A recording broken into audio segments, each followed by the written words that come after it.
Hello দর্শক, আসসালামু আলাইকুম। আশা করি সকলেই ভালো আছেন। তো দর্শক, দেখতে পাচ্ছেন আমরা কিভাবে আমাদের চাষের জমির পাশ দিয়ে আমরা কিভাবে ধনিয়া গাছগুলো চাষ করে থাকি। তো বন্ধুরা, দেখতেই পাচ্ছেন এই যে গাছের ফুলগুলো দেখতে পাচ্ছেন, এবং এই গাছগুলো হচ্ছে ধনিয়া গাছ, এবং এই ধনিয়া সসগুলো কিন্তু প্রচুর পরিমাণে উপকারিতা পাওয়া যায়। তো বন্ধুরা, এই গাছগুলো আপনারা স্বাভাবিকত আপনারা চাষের জমিতে চাষ করতে পারবেন।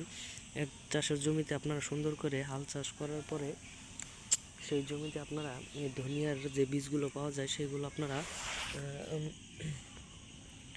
আনার পরে সেগুলা আপনারা অবশ্যই উপরে ছিটিয়ে রোপণ করে দেবেন, এবং আপনাদের এই গাছগুলো কিন্তু খুব বড় বড় হয়ে গেলে অনেকটাই ঘ্রাণজনক হবে, এবং এটা আপনারা মুড়ি ভর্তা কিংবা আরও অন্যান্য ধরনের যে খাবার খেয়ে থাকেন তার সাথে আপনারা যদি এটা কুচি কুচি করে কেটে যদি উপর দিয়ে ছিটিয়ে আপনারা এটা খেতে পারেন, তাহলে বন্ধুরা এইগুলা প্রচুর পরিমাণে স্বাদ হয়, এবং এটা স্বাদের জন্য অনেকটাই উপকারী।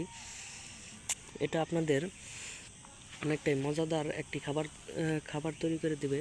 শুধুমাত্র এই ধনিয়া গাছগুলো খুবই সুন্দর একটি গাছ, এবং এই গাছগুলো আপনারা বাজার থেকেও কিনতে পাবেন, এবং এই গাছের বীজগুলো এনে আপনারা চাষের জমিতে চাষও করতে পারবেন।